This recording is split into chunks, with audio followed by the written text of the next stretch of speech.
Have you ever wanted to escape life's stress by making art, only to find yourself staring at an empty page, feeling even more stressed? Yeah, it's a pretty tough feeling. Let me show you how to fix it. There's no denying that for a lot of artists, making art is a means of winding down and relaxing. You know, art is a great way of processing your feelings, putting your thoughts on paper, exploring your wildest ideas. And the fulfillment we as artists get from managing to achieve such things is unmatched. In a way, it might feel like freeing yourself from a luggage stuck in your brain, but managing to forever immortalize it on paper. It's pretty impressive stuff if you really think about it. So kudos to all of you artists. You guys are great. But what happens when life gets too much in the way? When stress levels become too high? You still might find yourself looking at a piece of paper, your hand itching to make something that will free you of the luggage in your brain, but nothing happens. You try and reach for the handles of that luggage, trying to pull it out, but it feels stuck. Moreover, you might find that the more you are trying to relieve your stress by making art, the more stressed and inhibited you become, which leads to this weird artistic paralysis where ideas and feelings are swarming in your head but nothing wants to come out. Sort of like when you are waiting for a tea kettle to start whistling, only for it never to do so. Look, I know it might feel intimidating to end up in this place, but let me put your worries to rest for a bit.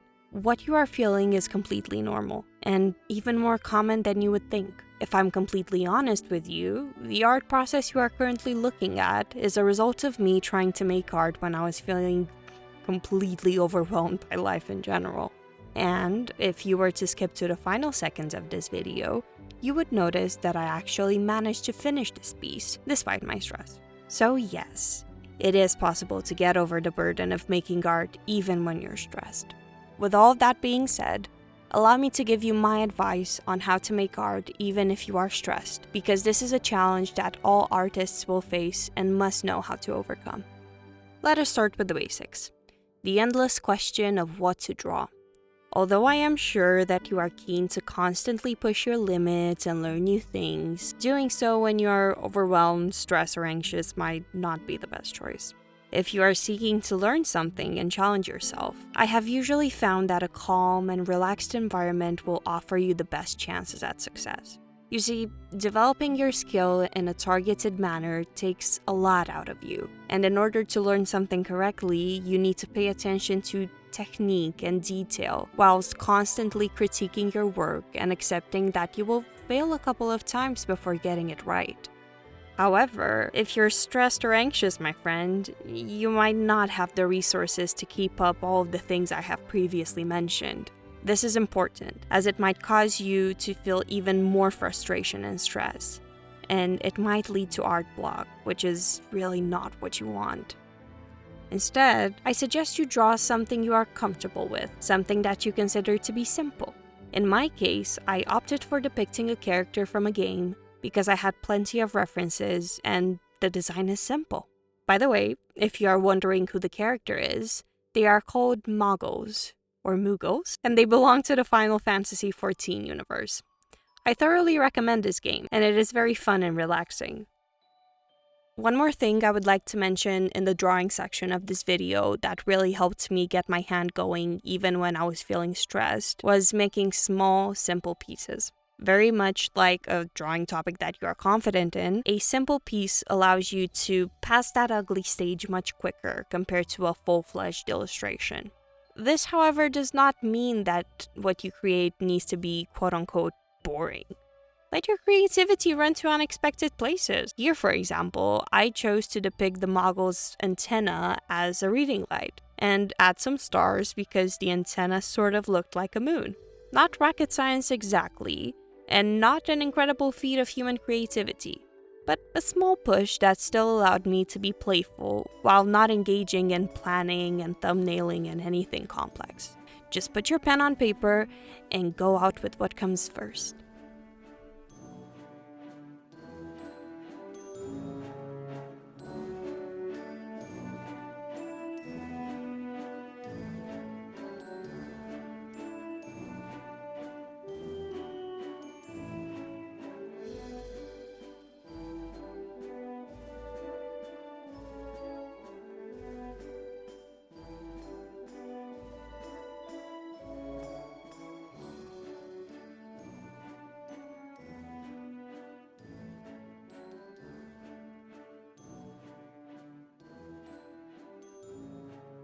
When coloring or adding in the details to your drawing when stressed, I recommend turning your process into something repetitive.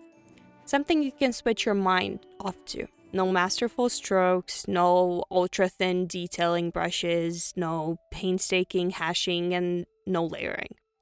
Remember, if you are stressed, your bandwidth for these things is significantly reduced, and your chances to fail are significantly increased. Do save yourself the heartbreak and indulge in some cell shading, pre-mixed colors, or anything that you are confident with. You would be surprised to find out that after you manage to turn your mind off by doing something this repetitive, you will naturally begin testing the bounds of your medium and coming up with unexpected results. To apply my advice on the piece that you are seeing, I chose to pre-mix a set of 4 types of gray and 2 types of yellow. I did not bother much about blending and intervened with a color pencil where I needed to in the latter stages of the piece. In this way, the process was rather simple. Blend, put the color on paper, blend again, add a middle range shade, so on and so forth.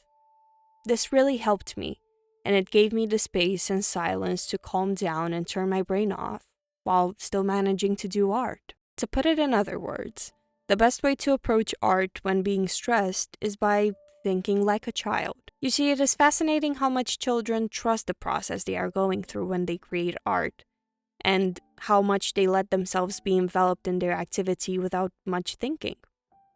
This applies to you as well. Really, it does not matter if you're drawing out of the lines, or if your drawing sucks, or if you made some mistakes. All that matters is to be there and take it one step at a time and to allow your hand to run wild. The result will not always be pretty or good, but what matters is to get your hand moving, to get those feelings out.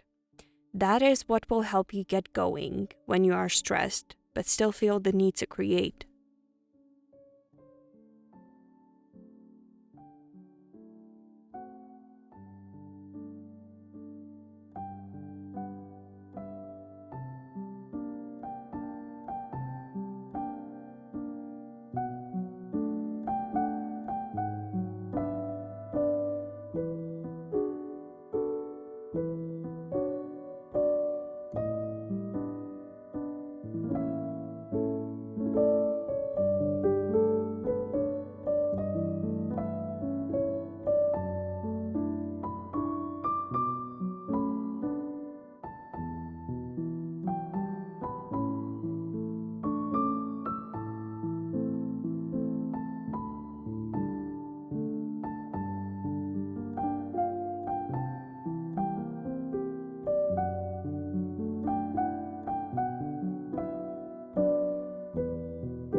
Before parting ways, I would like to offer you one more message. If you are trying to make art even if you feel stressed, please remind yourself constantly that you are not an art factory, but a human. Not every piece needs to be your magnum opus, and you would be surprised at how many art fails even your favorite artists have. Art is not only about creating an output, but also about expressing yourself and getting your thoughts and feelings out. Art is both a craft and a means of expression, and human expression is anything but polished. Do allow yourself to be unpolished and get a break, but please continue making art, even if you end up ripping it to shreds 5 minutes, 10 minutes later. I trust that you will be able to get through this, and I know that even in these difficult moments, you will find very valuable learnings to put into your art arsenal. I'll see you in the next one, and best of luck.